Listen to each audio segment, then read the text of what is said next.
can survive the current crisis that we are all in. And a couple words about myself and about my background. So my name's Molly Russin. I have had 3 parts to my career so far. First part was spent in advertising. I was a copywriter and an account person. Second part was spent in big pharma. I was at Merck for over 20 years. And the third part, which is happening now, is I am an independent communications consultant.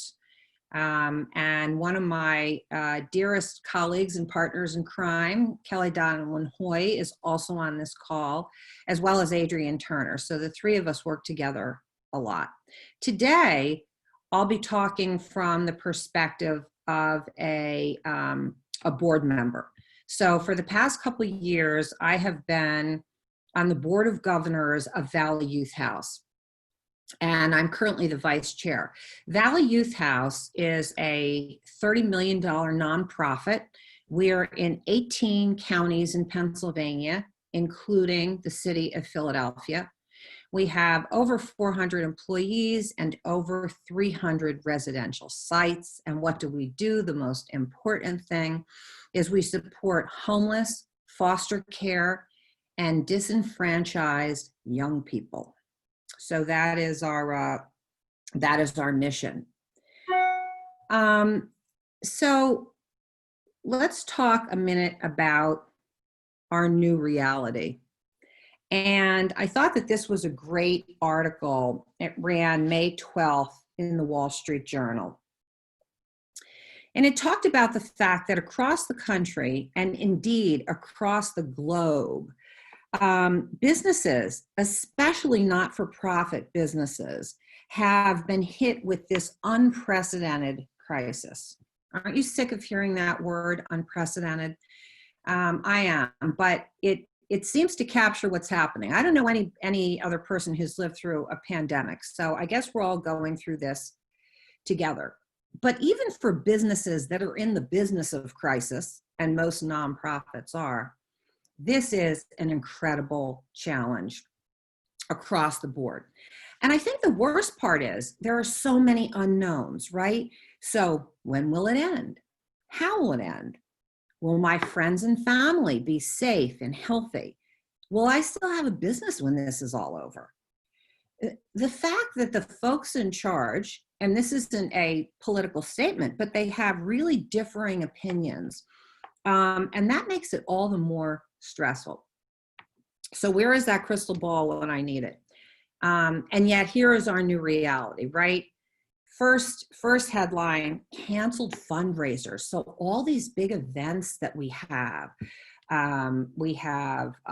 cocktail parties and art shows, and Devon Horse Show just has their 1-year biggest event of the year canceled, now gone virtual. Valley Youth House, we do a casino night. It was going to be in April. We moved it to September. Now we're thinking, what are we going to do? And so there's huge lost ticket and event revenue implications from these cancellations, right? If you can't gather, you can't have an event like this. The other thing is you're losing these face-to-face connections with your donors, right? New donors and existing donors. How I found out about Valley Youth House, I came to one of their casino nights and started to talk to the people there. So really huge lost opportunity. Second thing is government contracts. So state, federal, municipal, city, all these governments are suffering, right? No sales tax, nobody's shopping in your stores. So you're not collecting any of that revenue. Governments are posting these numbers. They are in the hole for, 60 million, 50 million, $500 million. It's mind-boggling. Your own government contracts may have been reduced or ended or delayed. On top of this, going in the other direction, the demand for services, right? So whatever business you're in, you're going to have to spend, right? Masks, cleaning supplies, new technology. In the case of some of our nonprofits, where we're helping our clients rent, food, helping them negotiate government stimulus online, you need a lot of talking and phone calls, et cetera, et cetera.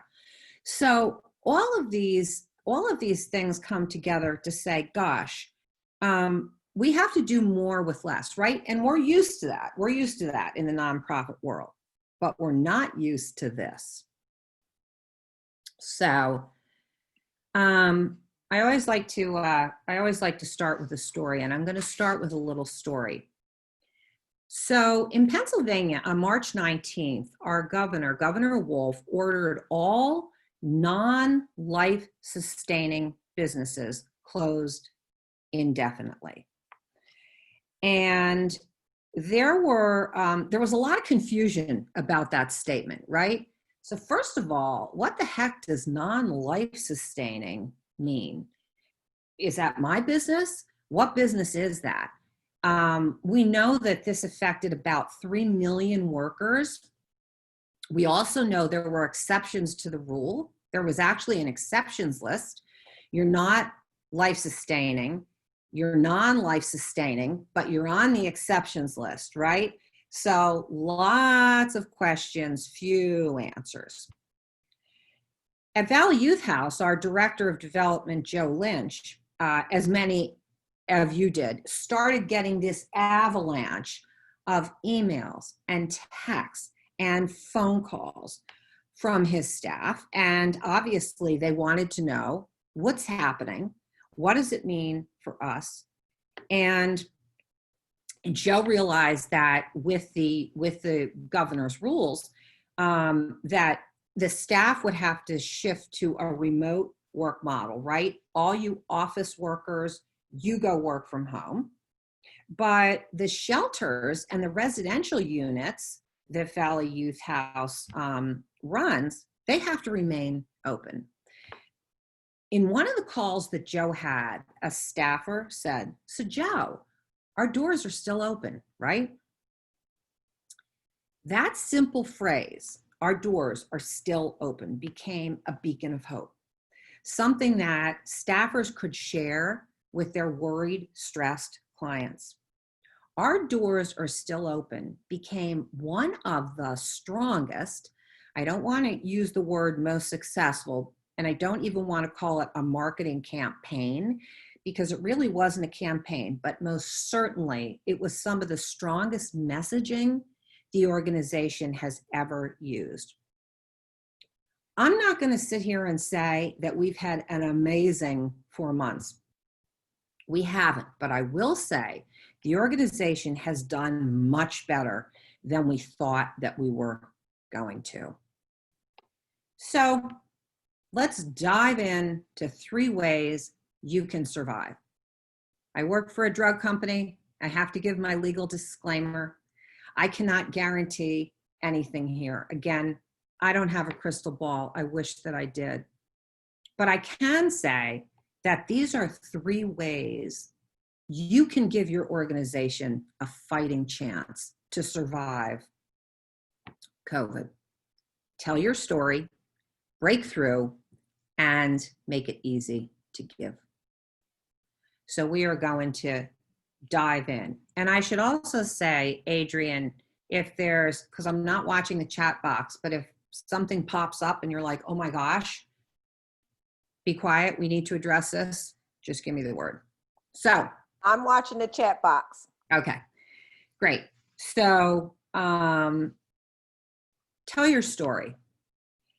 It amazes me how many nonprofits have a very, very hard time with this. They can't seem to nail what we call their elevator speech or their elevator pitch. And then with COVID, they have to make their pitch marry up with a COVID message. They have to talk about 2 things, and it all becomes even more muddled. Don't let this be you. Work on this. It's so important. Tell your story clearly. What does that mean? mission centric. What business are you in? What are you out there doing? You're raising $1 million a year, $500,000 a year, $25 million a year. Why? Concisely. I don't know about you. My head spins to an incredible rate these days. I put my phone in the refrigerator and I come downstairs to get the mail and I end up going upstairs and say, why did I go downstairs? So people's heads are swirling. You have this free floating anxiety back here about all the changes that have happened in our life, right? Everybody else's head is spinning too. So you need to be concise, short and sweet. Let me hear you. Let me understand you quickly. And then, of course, with passion. You need to make your potential donors feel it. Valley Youth House, one of the parts of an email that we sent went something like this. Although we may need to do our jobs differently now, Valley Youth House's mission has not changed. We'll do our best to prevent the spread of this virus while ensuring that our youth and families continue to receive the highest quality social services that they deserve.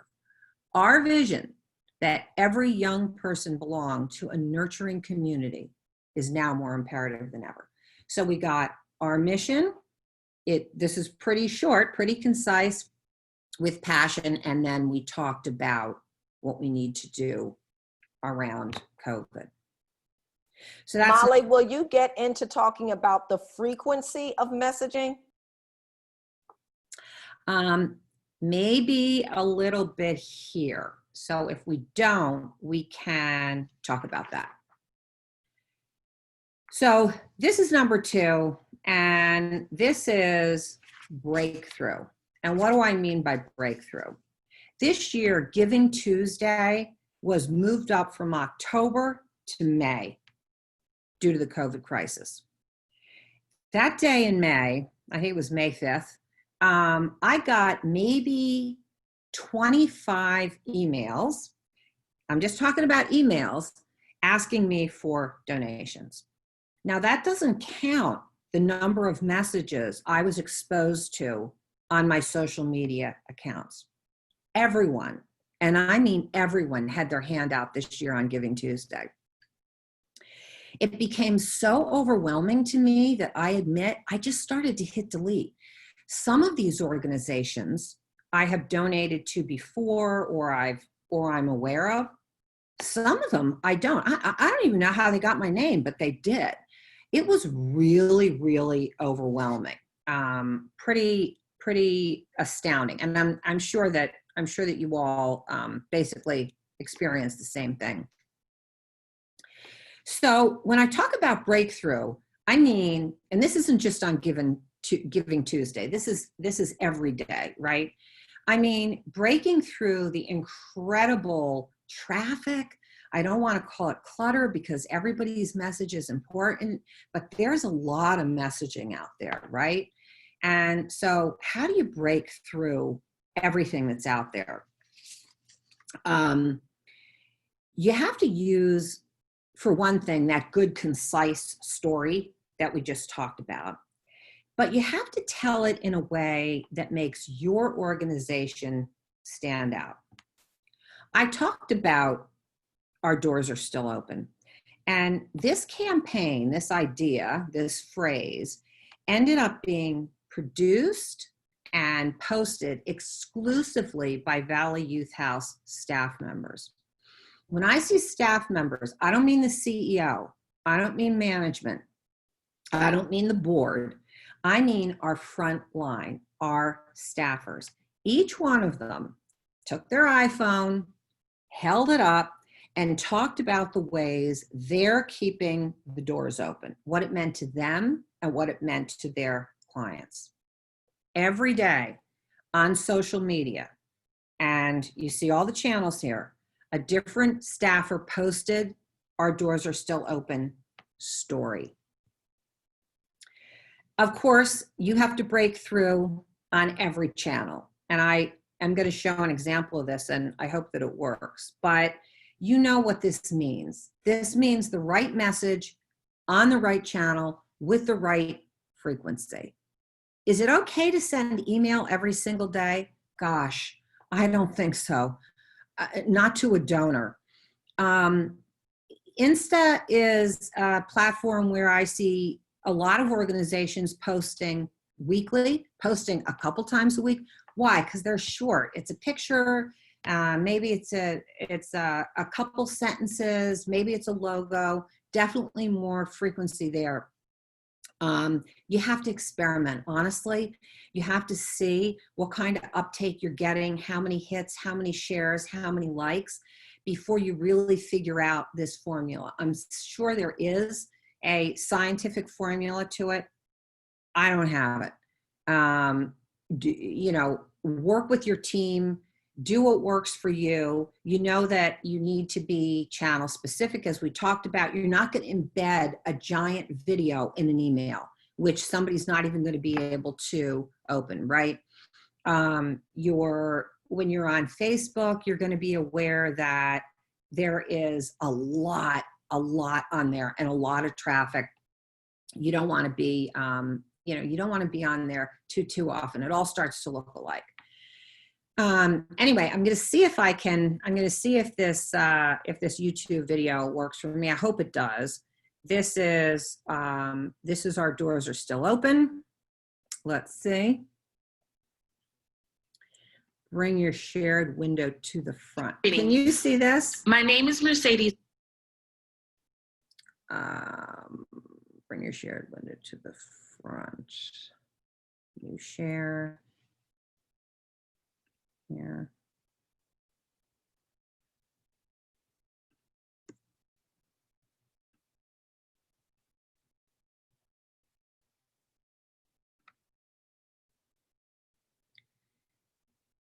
Greetings. My name is Mercedes White, and I am an LSH instructor for Valley Youth House. And I'm here to let you know that at Valley Youth House, our doors are still open. We've all had to make some major adjustments within the past week. But our primary focus at Valley Youth House is making sure that our members adjust to the best of their abilities. Whether that's connecting them to outside resources, letting them know jobs that are hiring so that way they can have funds, or checking in on them to make sure that they are handling these anxious times well. To find out more how Valley Youth House is handling COVID-19 or how you can help provide support, please visit www.valleyyouthhouse.org. Again, my name is Mercedes White, and I'm here to let you know that our doors are still open. Okay. Screen share. Let's see. Share.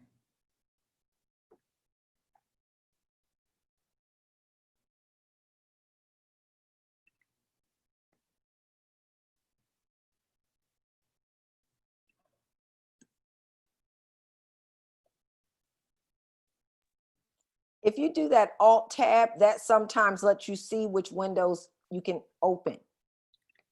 Yeah, so tell me.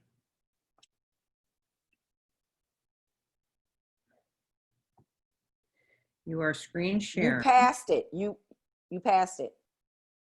Okay. Hold on. Stop share.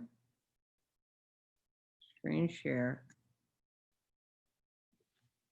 PowerPoint. Share. Let's see. Can you see? Yes. Did you see the video? Yes. Oh, good. Okay, so you saw. Short, sweet, simple, but worked really, really well. So I think it's a good example of also a staff created campaign. We've never done that before. That was new. And I liked it a lot. We're definitely going to do it again. Okay, number 3, make it easy to give. This is the last key to survival. I cannot tell you how many times I get a request to donate to an organization and I can't figure out how. I don't know why. This happened on Giving Tuesday. It's crazy. It needs to be fast. It needs to be simple. Keep trying it out on your staff, your friends, your family, until people go, yes, I got it. I click here and I figured it out. Other thing is, I don't like to make a donation and think, what happened to that money? Did it go into some type of, place where it's called general funds? I'm not quite sure if it's being spent in the way that I was envisioning. So one of the things we did is we broke it down. We said, no matter what the size of your gift is, you can make a difference. For example, $25 provides doorstep meal delivery for a family of 4.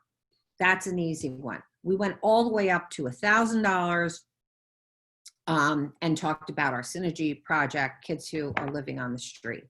So if you can break down your giving, if you can tell people and you can be specific, I think it makes it much more likely that they'll go, yeah, I can do that. I think that's a good idea. It's simple, but it's also very, very effective. I'm also a big fan of PayPal. And on PayPal, they now have an option called Support Charity. Please make sure your organization is in here. It makes it so easy to give again and again. Then you can mark a favorite. So when you open it up, it says, Molly, here's your favorite charities. And I just go, boom, boom. I can make a donation, and it's just that easy. Last thing is, maybe you can offer something new. So it occurred to me the other day, my husband and I were looking for masks, and so many people are making masks now. I wish I could say that we're not going to need these past, June 5th. I don't think that's true. I think you're going to keep a little drawer for your mask, and we're probably going to be using them, God forbid, if this thing goes on, maybe there's a second outbreak, etc. But your organization probably has T-shirts, mugs, pencils, I don't know, binders that you put your logo on, notepads. So why can't you take your logo and silk screen it on some fabric and have people make masks for you? So look, now not only are you doing something good, you sell them to your donors. I'm looking online, and there was Eagles, Philadelphia Eagles. I think the mask was $20. I was like, oh my goodness. So you're making money. But the other thing is, now you have people walking around with a billboard for your organization on their face. We haven't done it, but I think it's a good idea. I'm definitely going to suggest that we do. I like this idea. I think it'll work. Another thing. For heaven's sake, don't forget to say thank you to your donors. I was having a conversation with a friend who made a sizable donation to one of her favorite charities who's really been suffering during COVID.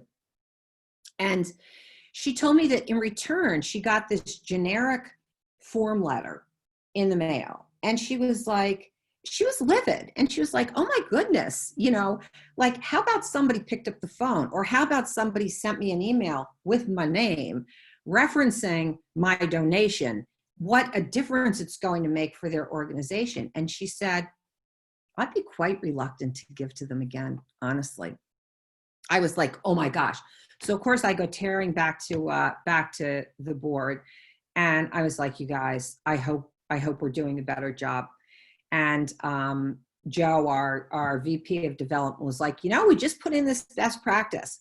So I tested it. I gave some money on Giving Tuesday, and bang, in 24 hours, I had an email from Joe thanking me for my donation.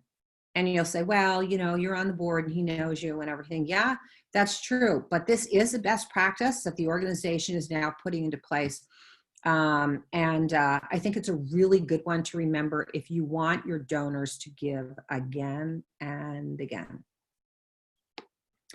So I'm going to close with a Coach Adrienne best practice, something that she has instilled in me. Whenever we have an idea session or thought sharing, she says, okay, what are you committing to today?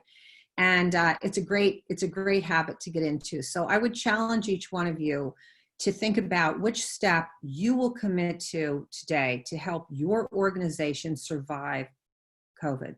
Is it telling your story? Is it breaking through? Is it making easier for your donors to give? And by the way, even if you don't have a nonprofit, even if you have a business, a small business, all of these things still apply, right? You're still selling something, whether it's a service or a product, etc. And I hope that you can commit to one of them. And then after you do that, commit to another one. See if you can get through all three. So I would love to connect. Again, my name is Molly Russin, mollyrussin@gmail.com. Pretty easy.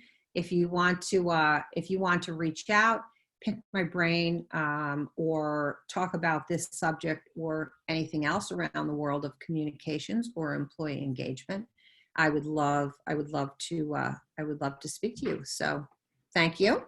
And Adrian, I will turn it to you. I think I was okay on the time. You did fabulous on the time. If you'll hit stop share, we'll all come back together. So everybody hit your reactions, emoji. Let's give Molly a thumbs up or a clap for that information. Yay. Any questions for Molly? Please feel welcome to put in the chat, or you can even unmute yourself. Sure. And I will get us kicked off. Telling the story has been, I think, a challenge for a lot of organizations, because if you don't get that part right, then the others don't follow. So do you have any additional tips on telling the story? I have said in the past to ask their team members, what do you think it is that we do? Like, don't you think that's a start for folks? I do. I think it's a great start. I think that your team needs to be able to articulate what the organization does. If everybody is on a different note or a different message, imagine how confusing it makes it for the people on the receiving end. So when I joined Valley Youth House, I understood that the organization helped youth who were in the foster care system. And it took me a long time to understand not just kids who are in foster care, kids who have been in foster care, kids who didn't make it in the foster care system for whatever reason, kids who are now on the street. So I realized that actually the clients were coming from a couple different places. So we had to kind of think about that. But the other thing is, Adrian, what about the clients? What about the people on the receiving end? What do they say about your organization, right? What are some of their thoughts? What are some of their stories? How do they describe it? And once you start to get a clear vision, then you got to test it out on lots of people. I use this saying all the time. It's not their job to get it, meaning the people you're talking to. It's your job to clearly communicate it, right? So if you're putting your story out there and you go, I don't know, they don't get it, nobody understands. Well, bring the mirror up and look in it. That's not the people on the receiving end. You have a problem in the way you're communicating. You need to work on it. And by the way, this is hard as anything. It is not I'm a professional writer. And let me tell you, this takes me many, many, many iterations before I get it right. Does that help? That was excellent. That was excellent. So I caught a couple things. One, we talked about asking your staff, but especially important about asking the people you serve. And they can do that easily. they can, as you know, that young lady that did that video, she could say to, when she's talking to one of her clients, how has Valley Youth helped you? And you start to get testimonials and understanding of how they see how you serve them. So Yeah. if you want to start slow in that way, and going back to the Coach Adrian tip, you want to say, maybe the first thing that you do is ask your staff members when you talk to your next client and give them something specific to do. Yeah. And that's how you get the ball started going. Don't think that you gotta, all right, let's all, Nellie, like, I don't want you to think that you gotta sit down and have your whole team meeting. Just give them one thing and then come together, and as a group, you can start building together. And Yes. the staff has the best ideas, first of all. Yeah, it's true. I have to tell this one more story. This was a long time ago at Merck. We had a consultant and we were in an auditorium. Remember when we used to go to the auditorium with hundreds and hundreds of people? It was so much fun. Anyway, that was a long time ago. We won't do that anymore. So he said, everybody close your eyes and I want you to point north. And now I want you to open your eyes. And people were pointing this way, that way, the other way, turned around and back of them. And he said, yeah, he said, that's what happens when everybody thinks they're going in the right direction, when they think they have the right pointed, concise message, but everybody's on a different page. And he said, as chaotic as it looks in this room, how would you like to get on a trip with these people, go on a trip with these people? God only knows where you'd end up. He said, that's what happens when your organization is not all pointed north. And I was just like, oh, I will always remember that.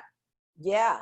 And I read this quote, and I share it sometimes when I do the training for having a high performing team. Only 40% of individuals know their organization's mission from the front door to the boardrooms. Yeah. So, but for those who do know the organization's mission, they live it and they are more engaged. So maybe step one for some of you is just to make sure that you are communicating your mission clearly to your team members. Yeah. All right. Well, any questions? I didn't want to hog the time. Adrian, there is a quick question in the chat. Kristen from Art Fusion says, right now we are trying to figure out how to talk about reopening and our new rules, the mask, social distancing, and how this will change how the classes work. Kristen, do you have a specific question about that? Well, I guess right now I'm trying to figure out how to get the point across that we will be opening, but on more limited scale than what we were before. Like, our doors are not going to be open for anybody to walk in. And so right now the messaging that's going out is how to, specify the new rules and how classes will work for reopening. And Meredith also posted in the chat that she'll address some of that during her presentation as well. Okay, thank you. Yeah, and my only comment to that would be try to be as clear as possible. And that means concise, right? Clear and concise. Does it make sense?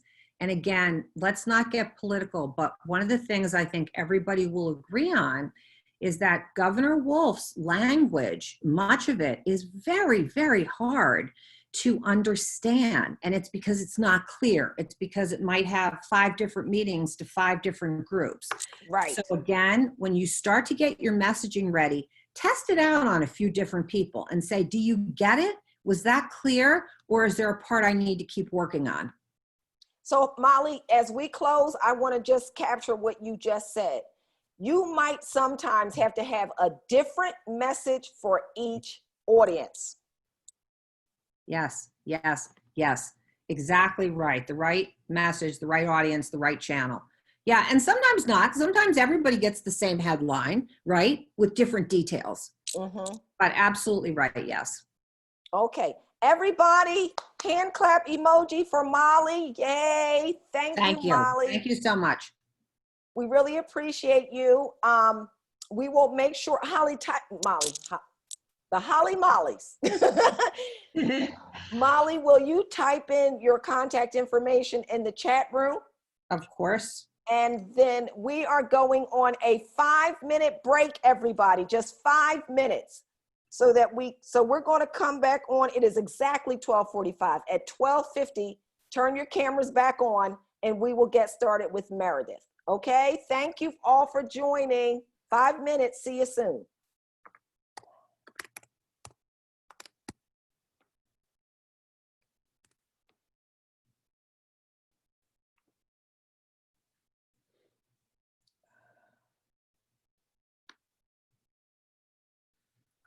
Molly, you can call me.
That's weird.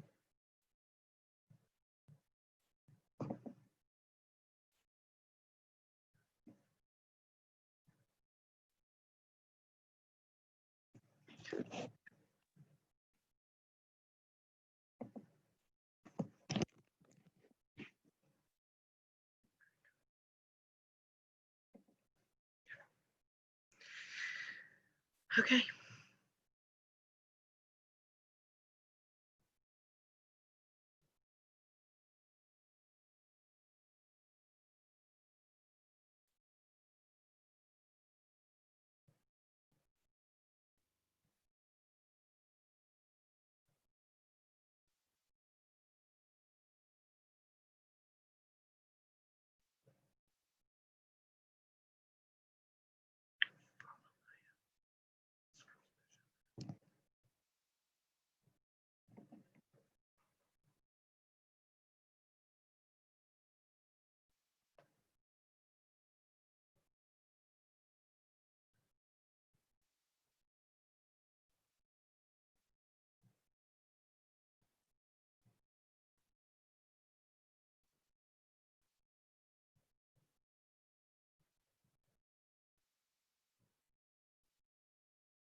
Okay, everybody, so it's 12:50. We are going to restart with Meredith Sossman.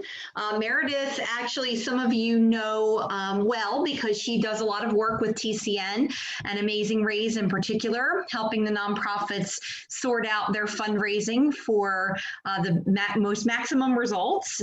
So Meredith is a seasoned fundraising professional among many other amazing things. So she really has a very well-versed background in all things nonprofit, from board training to fundraising. So we appreciate her being on board to support TCN, and we will let her take it away. Hi, everybody. Is everyone back? I see lots of non-videos. I wonder if...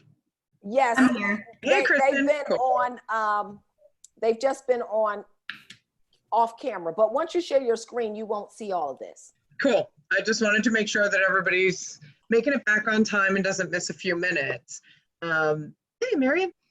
So I see some I see some folks that I get to talk to fairly often and some new names, which is great. Here's something you haven't heard in weeks. I am really excited to talk to you about fundraising right now, right? And so the first thing I'm going to do is share with you what isn't a pep talk, it's true. Many years ago when I started fundraising, I heard a lot of negative things. I don't know how you do that. I'm afraid to fundraise. Dealing with our board is difficult. All kinds of different things. And I went to a fundraising conference, and a much senior gentleman who everybody had kind of said, you know, that guy's a bit of a blowhard, came up to me and he said, I see a spark in you, and I just want to look at you and say, don't let anyone ruin it. Because fundraising is the most beautiful profession on the planet. And not only did my opinion of him that had been given by other people kind of change, but it was an amazing moment because he was right. You know, many of us become fundraisers often by accident. You know, there are very few 7-year-olds walking around, I want to be an astronaut, I want to be a fundraiser, right? We fall into it or learn about it later, and we come to it through a circuitous route and find ourselves in a beautiful place saying, I didn't know that I could opt to do good with my life by doing something other people fear that gives joy. Right. And so here we are in the middle of COVID, and everyone is saying it's scary, it's different, it's terrible. It's more beautiful than ever because we have the opportunity to bring hope and joy where there's so little of it. Because people are scared, right? Even people who are brave right now, they're scared. They're nervous about going out. My husband has been in the house for weeks. He's stir crazy. And I think if somebody let him go walk around Kmart right now, he might do it. He doesn't like Kmart or shopping or people, right? But he might go. So, and yet at the same time, he's saying, I'm worried. And so let's talk today, if my screen will share, which I know it will. Come on, do it.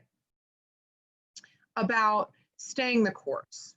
While you're sharing your screen, Meredith, Rachel asked a question, which was, what if you're a pool and not sure you can open? So I saw that. Okay. So Rachel, my first question back quickly is, are you in Pennsylvania? Because, Yes, we are. Great, cool. Pool information is coming fast and furious, right? Yes. I work with a pool, interestingly. They are a member-owned pool and social organization. And boy, last week was tough. You know, Tuesday they were like, we can't open for the summer. And Friday they were like, we can open, sort of.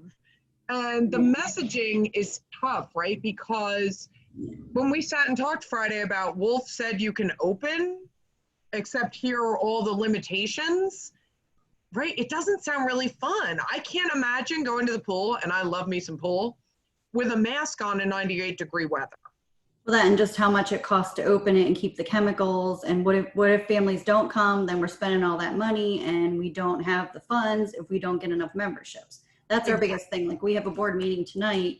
That's one of the things we're trying to figure out. And then you have some members that are like, well, just open the pool anyway. So it's the owner of the pool, the one that takes care of it the most. she has a lot of weight on her shoulders. So I said I'd listen in and try to get as much information that we can for the meeting tonight. So one of the things I think we need to look at for everybody, I'm going to go out of order now because we've had two questions. You're a pool, and how do we communicate being open but only quasi-open, right? Let's do that first, because I prefer to address what everybody wants to hear about, and then we'll go through after the storm. And after is only a quasi-after, right? Like green doesn't mean green. There's really red, yellow, green, normal, and normal is looking like a 2022 kind of place. Right, when there's herd immunity and vaccines. Yeah. And so here are my questions for you, and the questions also imply some answers for us to talk about. How much are you talking to the membership and asking them, what does open mean to you? If we open the pool and we spend this money, one, are you going to come? Are you going to come with these restrictions in place? Will you sign a liability waiver? Because those are the fair questions that we need to ask in order to think about opening now. You know, I think transparency and saying we want to open, we depend on you to do it. And these are the restrictions that we all have to live with to keep you safe, because your fun is important, but your safety is more important. Yeah. Well, and with memberships, like we have 300 members, but only so many have given their memberships, which we understand because a lot of people are, financially struggling as well. So it's how do we, if we don't get the support we need, and if it's limited, say, okay, this family can come 1 to 3, but this family can't, then that's another thing. So, we're having a big meeting tonight and trying to invite the members and trying to get their feel. So I was just trying to pick you guys' brain to see like what would be the best questions to ask. I think you have to ask them, lay it out in a non-negative factual manner. Like, here are the facts. We have 300 members. It takes this many members to cover costs, and over that, this many members are our ability to move forward with things like maintenance, other issues. Tell them transparently where you stand. Okay. Right now, this many members are saying if we opened, we would come. That gives a shortfall of this many folks. If folks come, here are the restrictions we need to have. You have to wear a mask when you're not in the pool. People who don't live together must still stay 6 feet apart. There's a concern, whether we're expressing it or not, children are children in a pool. I feel safe going to a pool. I don't feel safe dealing with screaming at my children, which is not something I like to do, to get away from other people the whole time. That doesn't sound fun, right? I have a husband who gets heat stroke. Guess how much I want to watch him pass out on a concrete pool deck? Not at all, right? So we're going to continue to pay our membership because I want to see the folks who are staff keep their jobs. I'm very fortunate that I can make that decision, and that I can say, I take the personal responsibility of saying, we're not going to get to use that membership as much as I would like because I'm making a choice. And I think that's a fair question to pose. How many of you want this to be an option next year and are comfortable paying for it, even if you personally choose not to do it for your own safety reasons? Right. These are the conversations. Membership has its privileges, and with great privilege comes great responsibility. We're all Spider-Man right now. Yeah. Right? And so I think asking those questions fairly and putting it out there has to be something. And there's no question in my mind that one question is, are you willing to sign a liability waiver? We can't take on lawsuits because you caught COVID somewhere and you decide it was the pool. Well, and we also don't want to have our lifeguards happen to tell people, oh, you got to put your mask on. And, on top of the regular job, happen to, tell people, oh, you're not distancing, all that stuff too. Plus just how much it's going to cost. We don't even know if financially we'll be able to afford to open. We would like to stay open next year. We want to, I'm very passionate about the pool. I quite enjoy the pool. That's one of the reasons I'm on the board. So if I can help them, we're trying to do different fundraisers, to keep the money going while we are kind of closed right now. Sure, absolutely. And that's hard too, right? Because if everybody's around the pool, you want to be at the pool. Right. And so I think, and we should talk offline a little bit, I think thinking about what kind of socially distant things can you do at the pool that would be creative, even, maybe using the pool and maybe not using it, but being there and bringing people together in a socially distant way. Can there be an event where people can attend both virtually and at little tables 6 feet apart or more to raise awareness and talk to the membership about what it means to be open in the long term? I think what you shared was very helpful, Meredith, not just for for pool people, but those questions that you pose, individuals should be able to transpose those some kind of way in order to fashion them for their organization. Thank you. Thanks, Adrienne. So let's dovetail that into talking about being open but not open. One of the things that started my career was major gift and plan giving fundraising. And we're going to talk a little bit about that in this. So let me do this. I want you to have a couple of goals today. I am a accountability person. I believe that you have to look at your goals, figure out a way to get there, and then measure them. Because what you measure, you'll achieve. If you don't write it down and measure it, you're probably not going to achieve it. And so a plan without a goal and a measurement is a dream. And if you're dreaming, you're not in business. And make no mistake, nonprofit is a business. It's just a different way of saying it. We often excuse ourselves from saying we're a business because of nonprofit. So here's my famous phrase, and Holly's probably chuckling to herself. Nonprofit is a tax designation, not a business plan. And if you're getting a good laugh out of my New Jersey hand motioning, then I'm glad to give you a laugh today. I think the older I get, the more my New Jersey comes back. So there it is, North Jersey. So what is this going to look like for us? And the first thing we're going to address is for ourselves. We're going to misuse this word and say we're going to introvert for a second together and talk about how to find and execute. Where is your mindset today and how to execute a growth mindset in yourself and in your teams. Then set a plan for fundraising with COVID restrictions easing, not going away. What meetings look like after COVID. And that is the part that I want the folks who were saying, what does open but not open look like? Because I have some really specific thoughts about how to do that. The new landscape, and then from survival to thriving. So this, I love this graph. You can have it afterwards. I think it's worth putting up on the wall. And frankly, for the pool and for everybody who's opening, I would say, put this up tonight and think about where we are and ask your membership, your staff, your donors, where are you today? No judgment. Just assess yourself for a second. Do I live in the fear zone? And none of these, they use some charged words like I complain all the time. Complaint can be a negative talk. And you know what? We all shift between these zones. I have a client that is a little frustrating, to be honest. And I generally like to live in the growth zone. And this morning I was in the fear zone. Not because I had fear, but because I was transmitting anger and fear to myself. And I went outside and took a walk. I went 3 times around our plan, which is not advisable for me because they're cutting the grass. So I'm sure my allergies tonight will be horrible, but I had to get out of there. And that was a way to get out. And so I talked to you about that today because we need to, the first section of that is recognizing where we are, knowing I'm in the fear zone. I'm transmitting negativity and anger to myself. And when you learn without judgment where you are and where your staff is, it's the first step to going forward from surviving to thriving.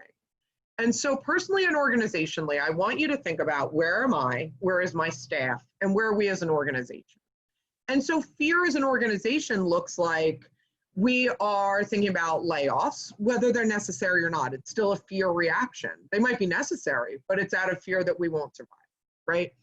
The learning zone, I start to let go of those things out of my control and figure out what I can control. I identify my emotions like I did this morning, right? The first step out of fear was, wow, I'm negative talking, I'm angry, I'm emotional. I got to get out of here for a second. I've got to take the skill set I've learned about growth zone and go use it. And the way to do that is to go walk fast around my complex 3 times to get my heart going, clear my head, to get it out, live in the present, focus on the future. So I want you guys to look at this and openly discuss it with your organizations, with your boards, and see where you are.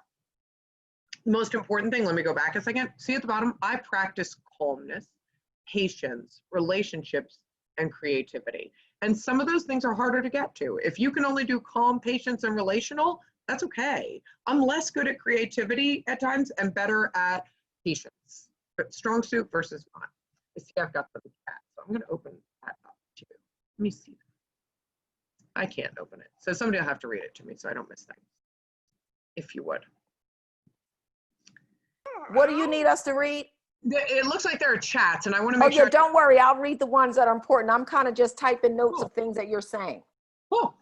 So take stock of your fundraising as you take stock of the organization. Where were you before COVID? Was it good? Was it wholesome? Was it relational? And now, once you take, and be honest, this is a great moment in growth zone to be honest with yourself. If fundraising was failing or struggling before, okay, no, just, it is what it is, right? People don't like that phrase, but there's power to it. When you look at it and say, I'm gonna look at my fundraising without judgment. This is what it is. It's good, it's bad, it's ugly. When you know where you are, you can start to figure out where to go. But so often, you might have been in ugly fundraising before, but because you weren't acknowledging it, you get caught in this struggle and negativity. So I want you to look at your fundraising before COVID and say, it was good, it was bad, it was ugly.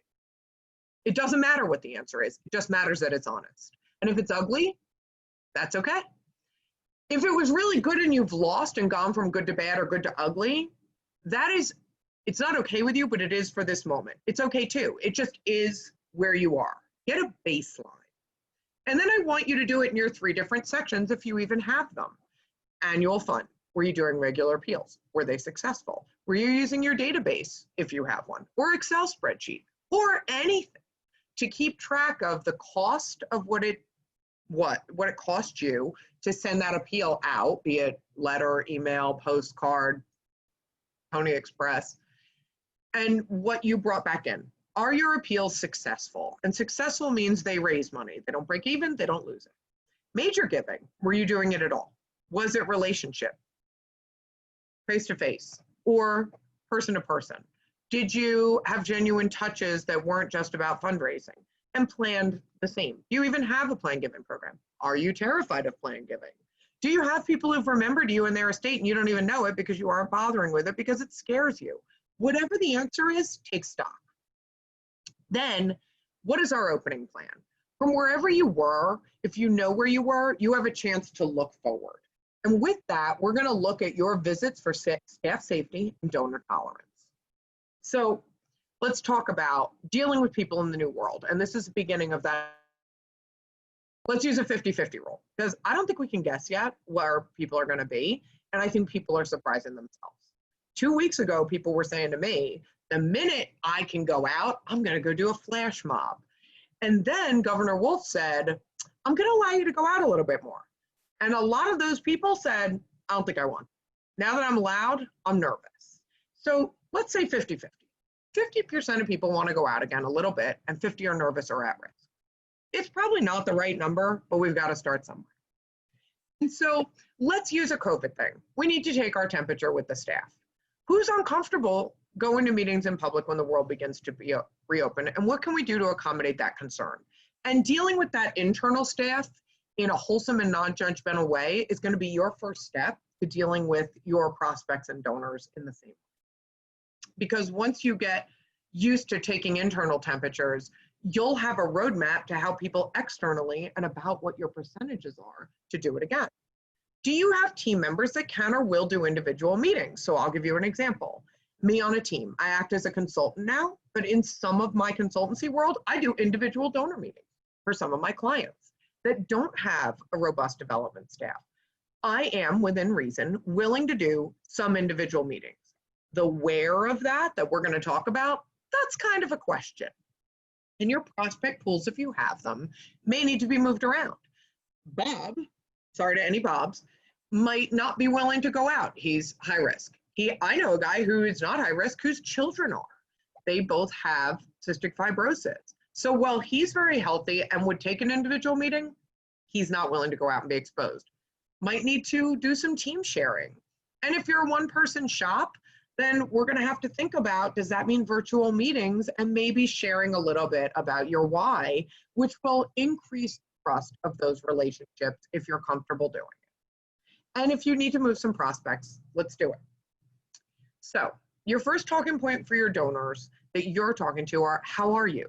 And I don't just mean in relation to the nonprofit. Just how are you doing? You need to take their temperature and see where they are. And this is an open-ended question. And if they're first, I had a lady last week, I emailed her because I couldn't get her on the phone and she, God bless her, she was on it. She said, I'm avoiding you. I heard you're the director of development for this group as a consultant. and I don't want to give a gift right now. It's not that I can't afford it. I'm just not going to do it right now. That was her answer. And I emailed her back and said, I wasn't looking for a gift. I was looking for a phone call. You know what? She emailed me back and said a phone call would be super. That's the how are you question. I don't want a gift. I'm not going to ask you for one, and I'm not chasing you about it. I just want to ask how you are. And those connections are going to be important. If you've been doing them, awesome. You probably still have more to do.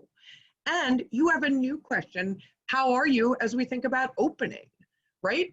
And the next other question is, how are we? And Molly alluded to a little of that. Our doors are still open, right? And so how are we? We're good, we're bad, we're ugly. And you may share some of that and you may not. First thing, no desperation, even if you're desperate. Nobody gives to a sinking ship. I have a group today that emailed me and said, we want to send this letter out. And it says, we can't open this year, right, to the pools. It just doesn't happen to be a pool, but it's like that. We can't open this year. We're going to have a huge shortfall. The real news is that their shortfall is $140,000 less of a shortfall than they thought because of some great giving that's been going on. So saying it's a huge shortfall, it's not small, but it's way better than they thought. If we say we have a huge shortfall, would you give now? Are you inspired? I know most of you are shaking your head now. We are here to inspire, right? People give to inspirational missions, even when we're not feeling inspirational. That's why you did the take stock thing a little while ago. So however we are, how are we going to use where we are to inspire people to walk into our plans for the future? And now that you've had this time during COVID to make a plan for the future, what is it and how can you communicate it? What is our mission in a new world? And here's the deal. I'm going to go back to that for a second. It probably hasn't changed. While we all talk about COVID, one of the worst things I saw happen was exactly what Molly was talking about. They did a special Giving Tuesday for COVID-related nonprofits, and half the planet jumped on board. No, you did not.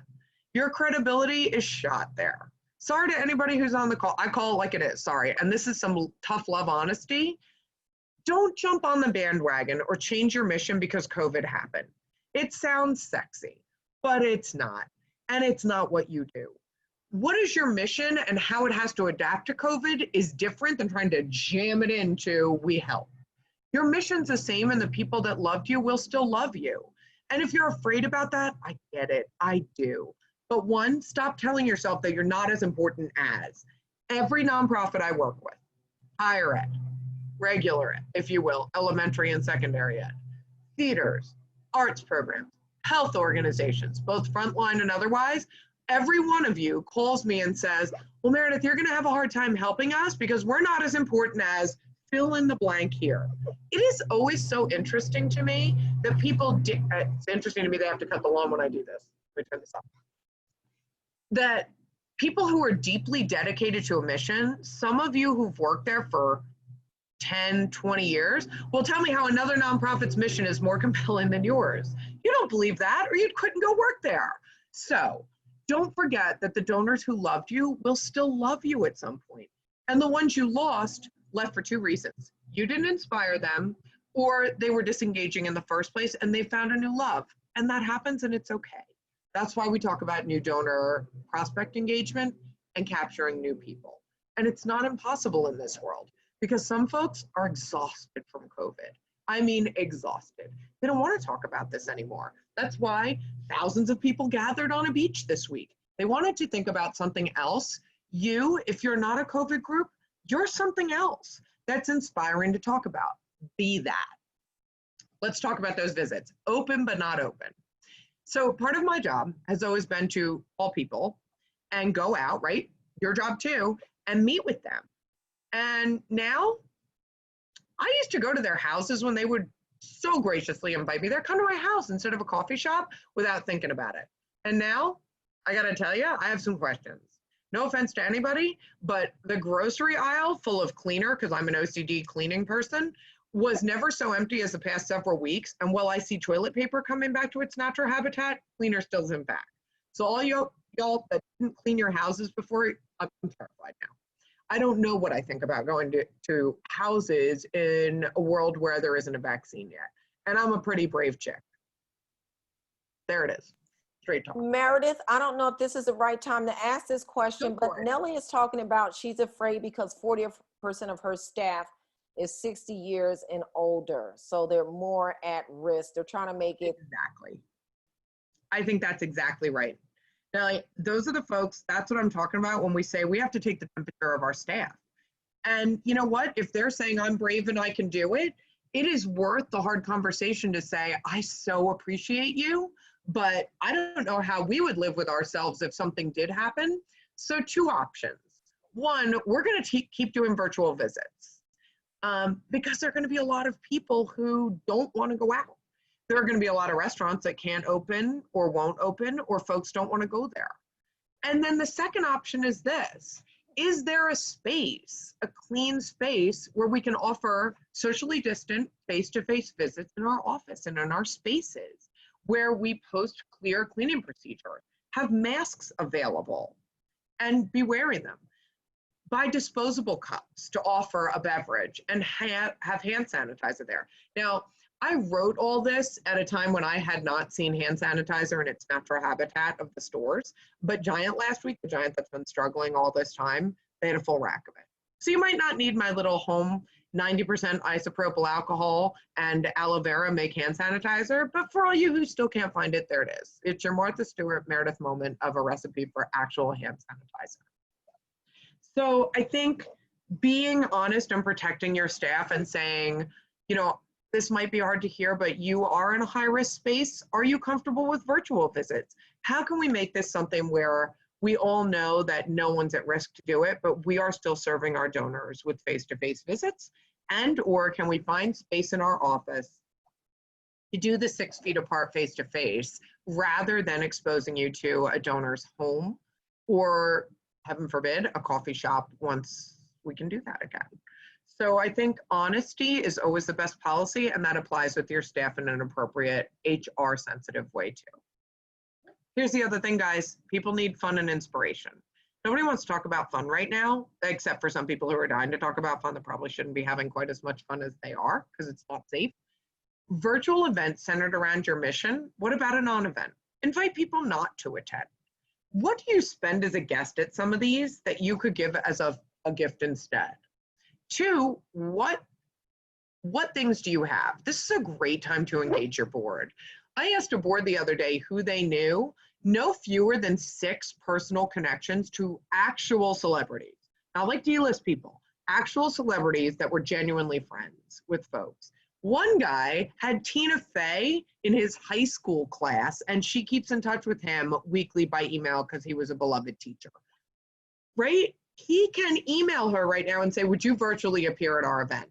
This is a great time to ask your board and your people, who do you know that might be willing to do a virtual event that would be engaging with us? Ask your board, ask your volunteers who they know and how might they drive engagement. Another group this morning was going to do a wine tasting. They're worried about their virtual auction. Usually their auction makes them $100,000 in fundraising dollars per year. And I'm pretty sure this year at virtual, it's not gonna.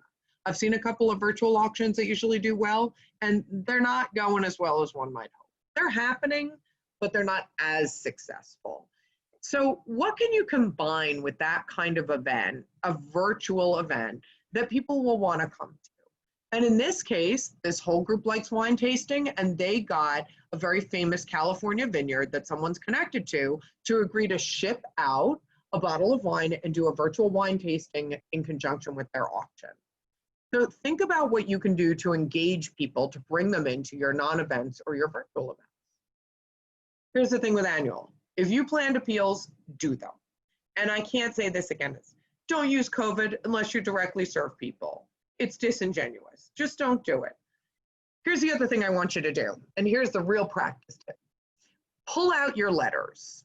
Next couple of days, right? If you're all in PA, we have till the 4th when we're officially yellow. Pull out your letters and count up. I want you to take a red pen to yourself. It's hard, right? I hate the red pen. I started as an attorney, and I started working for an attorney who not only used a red pen on my work as a first-year associate, he would circle sets of words, rewrite it more concisely, and if I had used 6 words and he used 3, he'd write 6 equals 3. There's almost nothing more humiliating than that. I also credit him with being a much better messaging writer today. Thank God for him, which I didn't think at 23. And I think he is one of the most amazing mentors I ever had. So do it to yourself. I do it all the time. I write an appeal letter and I take out a red pen, and I only own it for this. I don't even use it on my kids. I circle all the times I say our mission, our organization, and I challenge myself to rewrite the letter and say, your generosity, without your support, all of those things matter. I work with an organization that took a very good, lovely letter, and they wrote I, us, we for years. They got $0 from that appeal for 18 years. God bless them that they still send it out. 18 years is $0. I'd have given up before then. I would. We changed their letter to talk about you. And don't get too excited, but they raised about $750. Now, that's not a big number. But when you've done 18 years of $0 and you suddenly bring in $750 from the same timed appeal, it's a heartbeat, right? It's something. And it showed them quickly that the language we use in a letter, it matters. And so I want you to take a red pen to yourself in the next week and figure out whether your letters are us-centered, I, organizational, development director, ED, board, or you-centered, donor. And I'm pointing you on purpose. I'm not doing the Disney polite point. Are they you-centered? If they're not, change them and then inspire them. What are you going to do this year about your mission? Not COVID, your mission. What are your big plans? What can they help you achieve? Here's the other thing. It's time, guys. I don't like seeing myself on camera.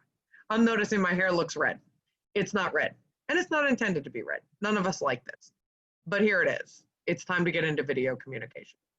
Video messaging unites all donors. And if you think older people who give aren't on video, I'll tell you that when we started Zoom calls with a fully senior organization, the average age of whom is 78, they went from 25 people showing up on live events to over 130 on their Zooms. And they didn't think anybody would come because they didn't think they could figure it out. And now they're going to Zoom in addition to doing live events when they go back. Seniors get it. And for the few that don't, a video message, they can open that. And you can communicate in other ways. Video about reopening is a great way to connect. That is a good way to be clear, to say, our doors are still open, but we want to be careful.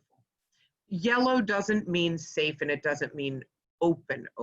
It means that we need to engage together to step back towards real communication between us in a different way. You have been a part of us for so many years, and we continue to need you to be partners in accomplishing, talk about what your mission does, constituents, not you. Talk about visits and cleaning procedures. Tour your office and the new space that you've provided to have socially distant, safe meetings.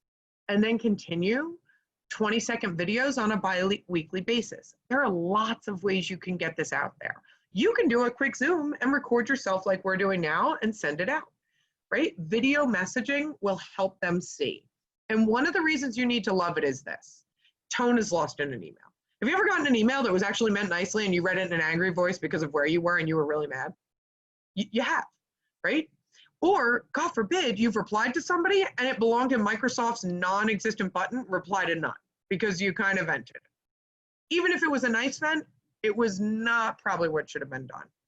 As we reopen and messaging is careful, I think it was Adrian who said earlier, was it Adrian or Molly? Forgive me for not attributing this correctly if I'm not, that Governor Wolf talks to us and it is video, and then somebody has to clarify in writing. Well, it's true the opposite way as well. If you video record yourself, you can watch it and show it to other staff members and say, here's where we're headed and you and I understand where we're going. Did the video bring that across? So you have a chance to kind of vet your messaging when you do this. And the best thing about video is you can re-record it. It is way easier to re-record and do another one than to recall an email message that didn't come across the way you wanted it to. Once you get used to doing this, it gets a lot better. I spent the first week of Zoom calls during COVID with my video off because it's uncomfortable. because I kept looking at people's eyes around the screen instead of looking at the camera to look like I'm looking at you. I don't like it either, but people do. We're getting comfortable with this. It's more connected than we thought. Now, I miss having coffee with somebody in person, don't get me wrong, but virtual visits, I think they'll continue. And because of virtual visits, I've managed to capture for some folks board members that we never would have connected with. We have a new board member at one client from California because this way she felt engaged. So get comfortable with it, love it, embrace it, hug emoji for it, and start sending those video messages. There are lots of free, cheap ways to do it. Here it is, Plan Giving. Half the place just panicked. I get it. Plan Giving scares people. It's my favorite because I was a lawyer, which also means that everybody's like, ew, lawyer, right? And Plan Giving kind of gets that rap. I don't want to talk about death. Nobody wants to talk about death. Well, don't. Elderly folks are split too. One of my 92-year-old volunteers still goes out. She goes and serves food at a soup kitchen twice a week, and she has the whole time. And her theory is, I've lived through everything else that y'all haven't. I'm going to live through this too. She's awesome, isn't she? And yet there are others. My mom is only in her 70s, but because of some of her health issues, she's nervous, right? And she should be. Thank God she's being careful. While I would respect the bravery, I'm so grateful that I'm not on the phone going, please, can you stay in? Can you just please stay in? I don't want to lose you. So those elderly folks are concerned. And you know what? A bunch of them are telling me, because I work with them in all of my businesses, they're a little bit offended that the opening rumors are, hey, everybody can come out except you 65 and over group, right? And I don't blame them. They've lived longer than us. And as Americans generally, we're not very good at respecting our elders. The older you get, even when you hit middle age like me, you notice that like you're not interesting anymore because youth.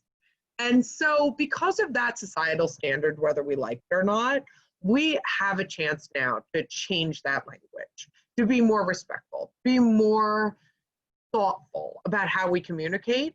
So be careful about your messaging. And here's the other thing. If you don't know what a charitable gift annuity is, call me, because they're freaking awesome. And I tell you that because I was fundraising in 2008 and doing Plan Giving almost exclusively. And I went from doing 6 a year to 125 calls right after the market crash. These are really cool plan gifts. They are a little more complicated to explain. They are also an amazing risk shifting option that results in great gifts for your people and much safer giving if you're prepared to do it. And here it is again, make friends with virtual visits. Be kind to yourself and your seniors and your people who are younger folks that are not comfortable going out, and get online with them. And here it is. What about the second curve? Right? France went back to school and 90 school children got COVID, and it's a weird morph of it. Not to freak anybody out, but COVID isn't gone. And it's likely that as the weather gets hotter, because this virus doesn't like the heat just like the cold, maybe we'll see a little suppression and get a false sense of security. And in fall, winter, we'll curve up again until we have something. So prepare your plans now, communicate them early and often, and prep like COVID's coming back in the fall, and you will be ready to not have a second curve disaster or panic or shutdown. You might be able to continue going. I would suggest when you schedule visits, make an appointment and a virtual appointment at the same time, and then confirm the day before what everybody's feeling good about. Because I think some days people are going to go, yeah, I want to meet for coffee. And the day before, they're going to go, I just read a news story that makes me think I don't want to meet for coffee. Don't cancel. Have your virtual visit ready to go. And then finally, think about choosing your platform and making a video about it on how to use Zoom or Microsoft Teams, whatever you're using now. Sorry, Zoom, I like Teams better. Sorry, Zoom. But you have all of those options to use, and I'm sure others, I'm not FaceTime, make a video and email it and text it and send it to your prospects and donors on how to use the platform, what to expect, and how to engage with you, and they will do it. So Adrienne, I hope I'm good on time. Oh, looks like it's dead on. I think that might be because I talk really fast, guys. What questions or things do you have? What do you guys want to talk about today? If you'll stop sharing your screen. Yes, ma'am. Then we'll all come back together. Outstanding. First of all, you can have a second career in comedy, because I was like bursting out laughing a few times. My mom says that.